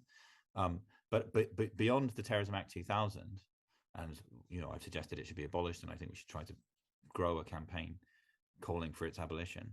I do think that there are other ways we can take offensive legal action, and it's frustrating to me that more people aren't doing it. For example, many people have jobs and they work in workplaces where stuff has happened to do with Palestine, right? People the managers send around emails saying, you're not allowed to wear Palestine badges anymore. Just sue them. Like if your employers put a foot wrong, just sue them. Just say, you can't do this. This is racist against Palestinians. We had a bake sale for Ukraine. We have something about Black Lives Matter on our website. And yet when we talk about Palestine, we're being told, no, you're not allowed to talk about this. That's racist. It's contrary to the Equality Act. You can argue that you're being discriminated against, or that it's anti-Palestinian harassment, or whatever it is. Same with the police. Like I said, when the police put a foot wrong, sue them and do it in a really public way. And like I said, run the case in this extremely political way that escalates and says, well, the reason you're doing this is because you're committed to the fascist ideology of Zionism and you're committed to suppressing speech that criticizes it. I think we should be bringing offensive legal action in the High Court. We should be bringing judicial reviews. I've talked about this in other contexts. Professional regulators like the Solicitors Regulation Authority and the General Medical Council that regulates doctors, they're extremely vulnerable to a judicial review where we just go into court and say more or less similar things to what I've been saying on this call. It's like, you're part of the British state. The British state is currently engaged in this genocide. You are suppressing anti-Zionist speech. You're engaged in anti-racist, anti-Palestinian racism. Like, I absolutely think that we should be going on the offensive much more than we are. Partly that's an organization problem. Partly that's a learned helplessness problem. But I welcome your emphasis on the need to pivot from an overly defensive strategy to what should be 23 months into a genocide. We need to be going on the offensive, going into court with the explicit intention of causing maximum damage to Zionism and causing maximum damage to the British state's policy of staunch support for Zionism. That's my view. Thank you, Frank. You. I think, sorry, Haim, I just noticed that Mick's got his hand up. Yeah.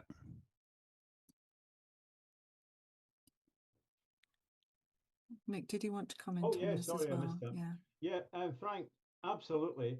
But here's the problem. Let's go to court and sue. Now, we've managed to extract a small sum of money from some Zionist smearers, but that was through their professional organization, a lawyer, or in another case, a teacher.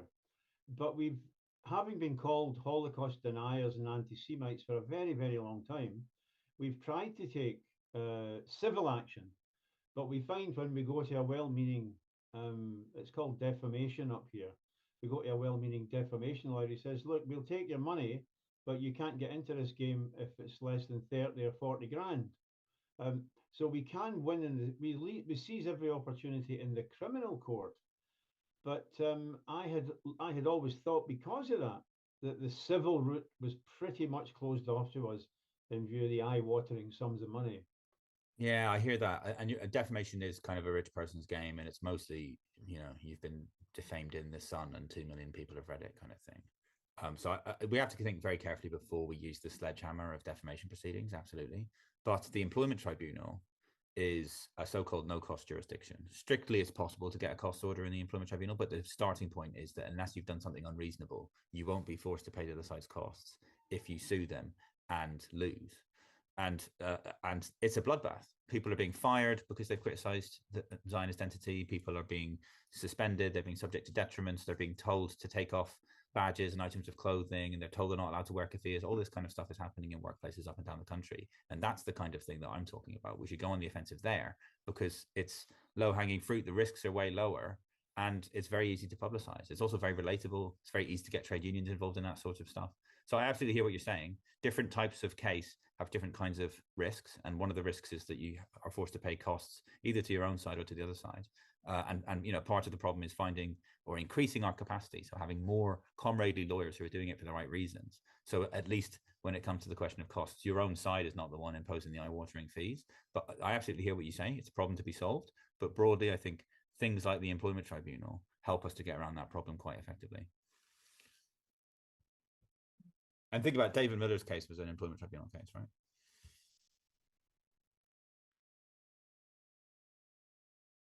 Esther, you're going to take it over? Yeah, I'll pick up the questions from here. Thank you, Chaim. So we had a question from Christina. Christina, do you want to ask your question to Huda? Thanks very much, Esther. Yes, I had a question for Huda. Do you have any thoughts on whether the ban on Palestine action is linked with Britain's Ministry of Defence fences imminently with their award of a 15-year contract to Elbit Systems? Yeah, no, I definitely do. So for context, they're in the running with to win a £2 billion contract to train the vast majority of British soldiers, which is pretty insane.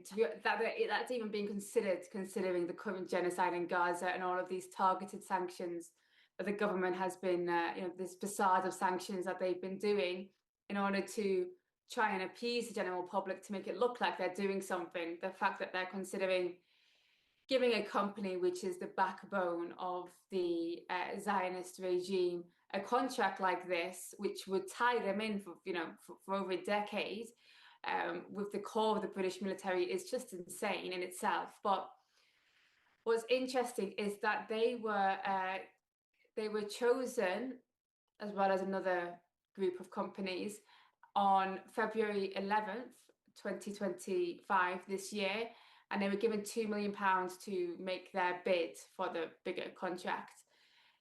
When we've seen now in the judicial review is that it turns out that it was on, sorry, my laptop was about to die. It was the day before the February 11th, on February 10th, the day before they gave them this £2 million to make this bid.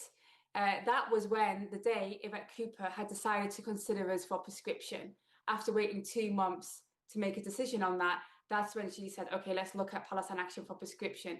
The day before that happened. And that's too great a coincidence for it to be absolutely meaningless. It seems that a lot of this is about, the whole thing is about commercial interests when you look at the basis of the prescription, which is about property damage to Israeli weapons factories. That's the sole basis of it. It's all about Elbit Systems, and Elbit Systems is up for potentially winning this contract. Palestine Action is a huge risk for that, in the sense of disruption towards their factories, etc. So it makes sense that they would want to try and get Palestine Action out of the way. I would like to hope that, considering what's happened since the prescriptions come into force, the strength of the movement behind it, the uncertainty of the upcoming judicial review, and the controversy around this, that they wouldn't go ahead with it. But there also seems to be a lot of corruption behind this deal, and a lot of dodgy dealings and breaking of the MOD rules. They hired someone very senior at the MOD at a time when it clashed with the rules to get that kind of expertise on board in order to try and gain an upper hand in the deal. So, you know, Elbit is obviously being a company which is based on the destruction of Palestine and is engaged in a genocide, is not afraid of breaking international law or domestic law to get what they want.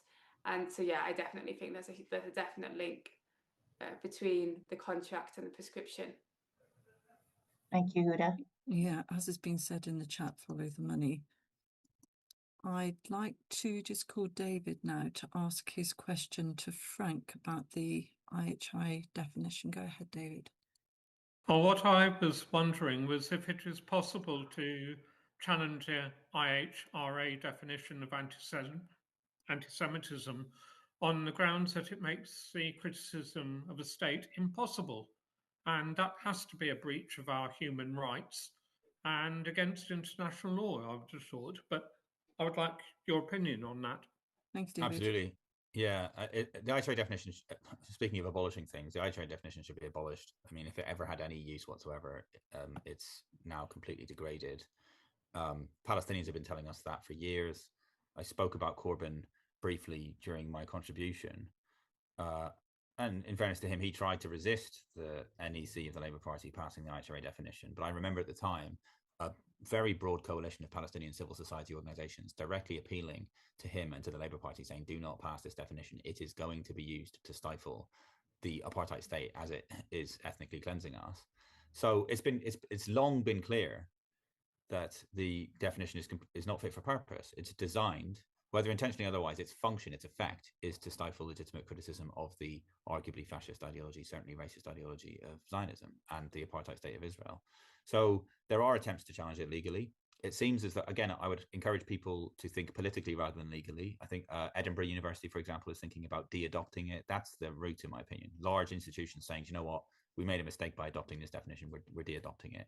So that's the crucial strategic approach: is to pressure institutions to de-adopt.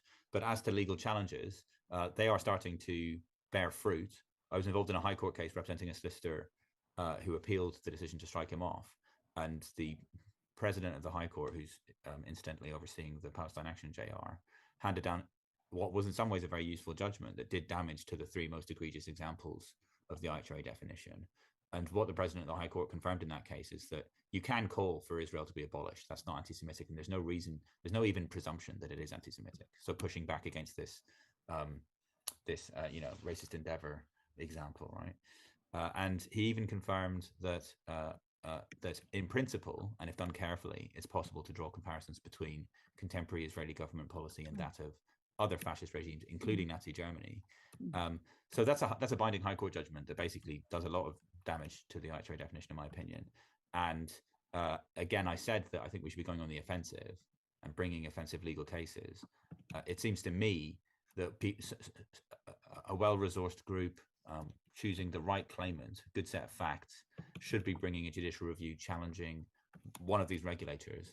And one of the grounds of any such challenge should be you cannot be relying on the IHRA definition anymore. That definition is completely broken. It's racist against Palestinians. It needs to be abolished. That's my view. Yeah, and it's not even a definition. And over to Tony, I think you wanted to add to that. Yeah, I mean, people forget that the IHRA defines itself as a non-legally binding instrument, and yet it's been adopted by all sorts of organisations, including the police. And I think we should be challenging, I mean, I've already done so in a complaint, that the police have no business adopting the IHRA, because what they're effectively saying is that anyone who supports Palestine solidarity and is anti-Zionist is anti-Semitic. And in their advice to officers, they specifically say that comparisons with Nazi Germany is offensive to Jewish people, the assumption being that all Jewish people are of one mind. So I really do think it needs to be challenged, not only legally, but politically. Most universities, under threat of defunding by Gavin Williamson, if you remember, in the last government, adopted the IHRA. And I think it's time, the time is more than ripe to now say it's about time that you de-adopted it, because what it's doing is saying that support for the Palestinians is inherently racist. It's denying their right to self-determination. So it is, we should be going on the offensive against the IHRA. Yes, becoming more and more apparent. Thank you, Tony. I'm trying to pick out people that haven't yet asked a question. Heina Mo, is that how you pronounce your name? Question for Sukaina, but I also just wanted to add Graham's comment to Sukaina, how much I admire what Fatima and the others have done, considering the cost of their freedom and education. If you could pass that on to her. So, Heina, would you like to ask your question to Sukaina, please? Well, maybe you're not able to speak. So if I can ask the question then, it's the question about the fact that Fatima's been in prison without charge longer than usual legal time. Isn't that itself something on which you should win? Sure. So to clarify, they have been charged. It's being in prison without trial. But again, the custody time limits for anyone in prison without trial is a maximum of 6 months. But unfortunately, when terror laws come into place, or they're being abused, as is with the Fulton case, then everything else falls, and the like we've seen here with the Fulton's imprisonment for over a year now. Many of them will be in prison for up to 2 years before they stand trial, because of the counter-terror laws and the abuse of them by the government. It's led to this, and the safeguarding would then would not apply in their case, because the counter-terror laws would take precedence, if that makes sense. Okay. Thank you. I've got a question from Bernie. Bernie, are you able to ask your question? I think you're directing your question to Tony.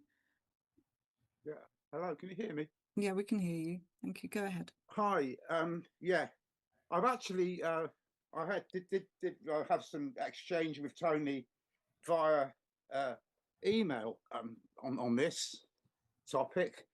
And what I was concerned about was that if we look back at the history of what happened with the sort of disciplinary, looking at the Labour Party as the Socialist Labour Party and the Parliamentary Labour Party was a schism, whereby we had on the right-hand side all these reactionary right-wing Zionist type people, and making sure that the likes of Graham Bash and Tony and Jackie Walker and Mark Wadsworth, Ken Livingstone and others were exiled from the party on the grounds of their purported anti-Semitism. And my worry is that the very excellent blog Tony wrote about Zara, why will Corbyn be appeasing them? Yes, we will have a rerun of what's. This is my question. Okay. What measures can be taken? My question is, what measures can be taken? I mean, this party represents the most existential threat to the establishment in years. Even more than the Corbyn party and Momentum. And I'm just wondering what can be done before it's too late? There's going to be people active in the party who are with masters of the dark arts. So I'll put this over to Tony. So if you'd like to respond to that, Tony. Yeah, if we can link that with Chris's question as well, Tony. Well, the first thing I'd like to say is that the new party which still hasn't got a name, but has got 850,000 people signing up to it, is an extremely important initiative. And we should ensure that it's not torn apart in, if you like, disputes which don't need to take place. I think there is overwhelming support for the Palestinians in the New Your Party. Corbyn, in his usual muddle-headed fashion, has refused to call himself an anti-Zionist, but he does have a long history of support for the Palestinians. And I think we don't need to get tied up in a form of words. What matters is the reality of the positions you adopt. Corbyn supports the right of return of the Palestinian refugees. That in itself would mean an end to the Jewish state. He is still supporting two states, and I think it's quite clear that the new party does need to adopt a position that it doesn't support any ethno-nationalist state. It supports, like in South Africa, a unitary democratic secular state, and that is quite important. No one in South Africa would have supported in the anti-apartheid movement a white state and a black state. So why in Palestine are some people still harboring the illusion that you can have a Jewish state and a Palestinian state? I think that is the really important battle. But I have no doubt that although it's had an easy ride so far, the new party is going to come under sustained attack. And so we have to be prepared for that in advance. I certainly think some of Corbyn's old advisors, Carrie Murphy in particular, also James Schneider, who failed abysmally to actually deal with the anti-Semitism onslaught of the Zionists, need to be replaced. I don't think they have that much to offer in terms of advice, and they would be well to take a back seat. So that, if you like, is my position on the new party. But it is an important initiative, and it does pose a real challenge to the existing parties, bearing in mind that the Tories and the Labour Party are really down in the polls, and in fact the new party is on level pegging according to some polls with Starmer's Labour Party. So I'd like to see us finish off the Labour Party once and for all and have a truly left-wing socialist party as the alternative. Thank you, Tony. And I think what we're going to do now, there are some questions remaining, but we would like to ask all of the panelists to provide their closing comments on the discussion we've had this evening, and perhaps if they can answer any remaining questions, albeit briefly. So I'm going to invite all the panelists now to take the stage, as it were. And if you can each speak for around 1 minute, summarising what you've heard this evening, and take it so that people can take final views from you away from this meeting. So, and if you can speak in the order in which you appeared as well. So I'll call Sukaina first, if that's okay, and we'll continue from there. Thank you. Thanks, thanks, Esther, for the opportunity, and it was a really interesting evening, I must say. I've learned lots by listening to everyone speak, and I would say that I have come away hopeful, if that's the right word, that we're going to win this. You know, like Huda said, might take some time, but eventually we should be the ones on the side of victory. And just to the audience, just wanted to sort of remind you of the two takeaway bits that I did mention in my talk. One about the campaign that we have against Elbit and reporting Elbit for war crimes. I did put in the link in the chat. So if you could kindly support us, it literally takes 30 seconds to send a letter reporting Elbit for war crimes. And I think this is extremely important right now with the Ministry of Defense about to give them the 2.5 billion pound contract to train our soldiers So I think this should hopefully halt something somewhere. If a full-blown investigation is unleashed on Elbit. And secondly, the trials are coming up. Fatma Zainab's trial is in November 2025. So do continue to raise awareness about the Filton 24, continue to speak about them, share about them on your socials, and most importantly, be there to offer your solidarity and support outside the courts. The trial will be at Woolwich Crown Court starting on the 17th of November for the first group of 6 activists. So please do come and support us, come and show the government, the CPS, that there is massive support for the group, and we're not going to take this quietly. So thank you so much for that. Thank you, Sukaina. We're going to go on to Mick now. I noticed a comment from Eric in the chat. Of course, we are extremely distressed by the number of innocent children killed. And what you're asking is that we launch an immediate demanding immediate action from the UN or similar. So if you can bear that in mind, perhaps. Over to you, Mick, please. Yeah, a couple of things. One, there's no point complaining that the BBC behaves the way it does. I mean, it is what it is. It's a state propaganda organization. We are facing full spectrum repression, and it's not just governments.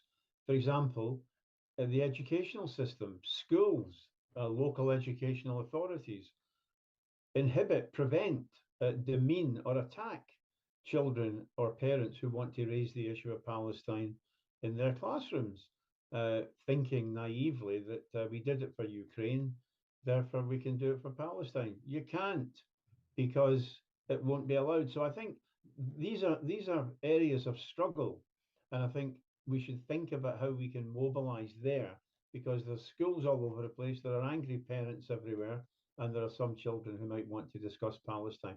But the full spectrum nature of the repression is beginning to wear off. It was great to see Kneecap. It was great to see Bob Villan. We saw examples which could not be easily controlled by the authorities, where pro-Palestine feeling broke through. And I think that's where we are at the moment. The repression for the last few years has been intense. It's beginning to wear thin. People are beginning to realize that they can fight back. And although there's a special opportunity in some football stadiums and in concerts, that general feeling of the need to oppose the repression is widespread. We need to think of ways, channels, whereby people can be energized to actually do it. And I think obviously there's an electoral aspect to this, but electoral politics don't easily make it easy to raise issues like Palestine. People are concerned about health service, some are concerned about bloody immigrants and so on, all sorts of garbage. And to raise the issue in a general election is very difficult. We have to do it, but I think given the rotten nature of virtually the whole political establishment, the British Medical Association bearing down on people, and educational institutions, we're dealing with a full-scale systemic repression. And I think people need to draw the appropriate conclusions, and they might well merit the phrase, the description, some revolutionary conclusions. That we need to see ourselves as taking on an entire system rather than just a few bad apples. Yeah. In Scotland recently, although the cops are on a hair trigger, there was a demonstration in Falkirk, and a filthy creature, was there holding a banner saying "Kill them all." Police Scotland have taken no action whatsoever. Cops were standing alongside them smiling. So it's not a level playing field. We're up against an entire system. We can win, but it's going to be one hell of a tough fight. Absolutely, Mick. Thank you. Over to you, Huda. Thank you. Yeah, I just start with something I forgot to mention, which I feel is quite important. One of the Filton 24, T. Hoxer, who's been on remand since November last year and is on trial in April next year, has this is her 20th day of being on hunger strike, and her medical situation has deteriorated. And she's only been demanding very basic things, including being able to have her recreational activities reinstated, having her library job returned and to have her withheld mail given to her, a lot of which are already rights that she is supposed to have, but she has been attacked by the prison system, especially after prescription has happened. She has met 2 out of 3 demands, and a lot of people have been calling into HMP Peterborough and emailing in to make sure that those demands are met. So if people can continue to do that, and also just to keep raising the profile of what's happening in British prisons, because there are 33 people inside prison, and they are facing, harsh treatment and are being labelled as terrorists by the British state. So I just wanted to raise that. I want to thank everyone. There's been an incredible amount of support over the years for Palestine Action, but really seeing how much it's grown, you really see how many allies you have, and that's what gives you faith. And all of us who've been affected by this, faith that we are going to win, and that we are a strong movement, and that they've picked the wrong battle, and that they are going to lose this. And I would just make one final comment, because I can't help myself. But I do believe it should be quite an easy thing at this point, 2 years into a genocide, to say you are anti-Zionist. And I do find it quite disappointing and frustrating when that hasn't happened, I have to say. It is quite basic. And I also think it's just frustrating to see how can a new party start on that foot when we're not willing to be different this time and more forthcoming with what we actually believe in. But I think that we can't just rely on electoral politics, like Mick said. We have to fight on the streets. We have to keep taking the types of action that we can take and resisting against the state in many different ways, and not put all of our eggs in one basket. Thank you very much, Huda. Absolutely. And we're going to go on to Richard now for his closing comments. Yeah, it's been great listening to everyone, and I'd like to underscore some of the things that we heard. I wholeheartedly agree with everything Frank outlined about offensive action. That's something that ironically the Zionists have understood very well and manipulated and used as a very effective strategy to silence their adversaries when they're not killing them, of course. So there is a lesson somewhere in there that we should be using legal challenges. We should be using all the tools at our disposal to fight back, and not just kind of take this lying down and just roll over. That's not going to work. And like Huda said, we should. This goes back to a security strategy, right? Compartmentalization, not putting all your eggs in one basket. Whether it's electoral politics, whether it's legal challenges in the courts, whether it's direct action, whether it's operational security, cybersecurity. I really think this should be a multifaceted approach that we're using, and we should make good use of it. And yes, of course, it's I'm following, of course, the debate about Jeremy and so on, and I've kind of avoided opining about it because I'm just waiting to see how it goes. But it's very impressive, the numbers they have. And obviously, I would like to see them adopt a more anti-Zionist, a very clear anti-Zionist position. I mean, I'm in Vienna, and if I can do it here, you can definitely do it in England. So there shouldn't be any qualms about that, especially after the last 2 years. Also for court dates, I want to help get people out for everyone's court dates. So if you guys can email me or contact me with specific court dates that you want me to post about, that you want me to basically raise awareness about, please do that so I can help as much as I can, so we can use my reach to get people actually into the streets in front of the courts. I remember how effective that was for Julie and how important it was. So I'm at your disposal. Thank you so much for that, Richard. We'll have to pass on those contact details to attendees. Thank you. Over to you, Frank. Comrades, it's been emboldening to share this space with you. Obviously, it is still a genocide, and so we need to continue escalating our opposition to the genocide and to the genocidal ideology of Zionism that's animating it. And in particular, those of us in Britain have to escalate our opposition to our government's own participation in it. I'll just reiterate some of the things that I said. The Terrorism Act 2000 is an extremely draconian full frontal assault on everyone's right to free expression, and there seems to be a political revolution occurring against Zionism, and part of that political revolution, in my opinion, should include the explicit call for the Terrorism Act 2000 to be abolished. I think we need to explore the link between the broader emergence of contemporary 21st century fascism and the specific degeneration of Zionism. It seems as though Zionism is in a crisis, that's undeniable, and it's for us to ensure that it's a terminal crisis. And then finally, in my opinion, we should be going on the offensive against Zionism. I think it's extremely weak. It's not capable of defending itself. It can't defend itself against the military blows that are being directed at it, both on October 7th and with all of these missile strikes from Iran and all the rest of it. But also, crucially, ideologically, it can't defend itself. So I think find ways to go into court and do maximum damage to Zionism, find ways to persuade anyone that you know that we should be loudly proclaiming our commitment to the anti-Zionist cause. And let's just create, I think, cultural spaces is an underappreciated front in this struggle. Just create spaces where it's considered normal to be anti-Zionist, so that if any Zionists want to come into those spaces, they understand that they're, for once, that they're on enemy terrain, and that Zionists are all pariahs now. They're not really welcome in sort of ordinary society because they've aligned themselves with an explicitly racist ideology that's responsible for a genocide. Thank you, Frank. I think we're illustrating very well the multifaceted approach that a number of you have referenced. So finally, before I hand back to Chaim, a minute from you, Tony. Okay, I mean, I think it's disappointing that Corbyn hasn't come out as an anti-Zionist, but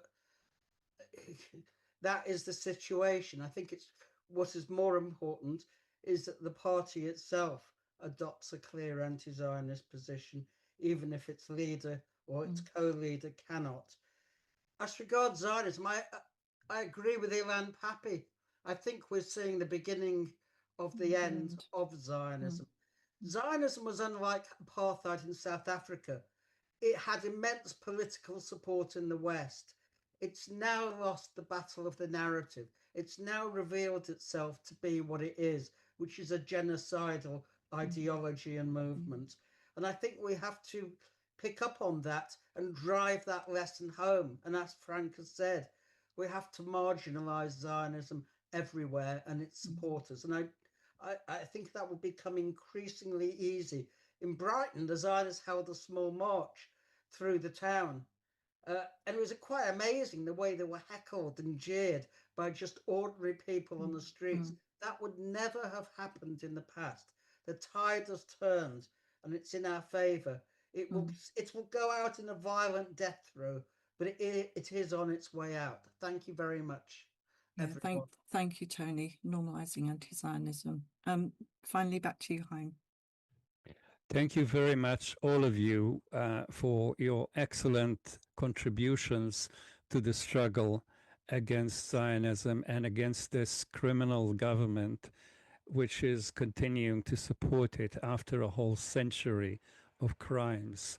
Jewish Network for Palestine always was and will continue to be an anti-Zionist organization. We've said this quite openly, and we will continue to work against Zionism. Not only that, Tony and myself were some of the many speakers at the first Jewish anti-Zionist Congress in Vienna, where Zionism was started. And the next anti-Zionist Congress, Jewish anti-Zionist Congress, is called for Dublin and will be taking part in less than a year. And we intend to build an anti-Zionist movement across the globe like the anti-apartheid movement once was. And remember, nobody had a problem with being anti-apartheid. Now, apartheid was really a gentle movement in comparison to the crimes of Zionism. So I don't know what our good friend Jeremy Corbyn finds so difficult in saying, I'm an anti-Zionist. It's basically calling racists and genociders and naming their crimes. And the crime did not start on the 7th of October.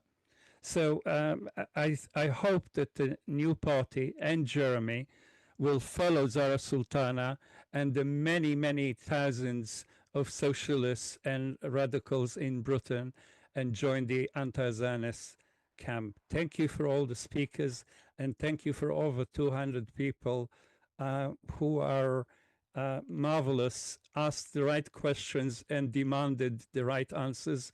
We have got a lot to think about after today in terms of action and how we fight to defeat all aspects of Zionism in Britain.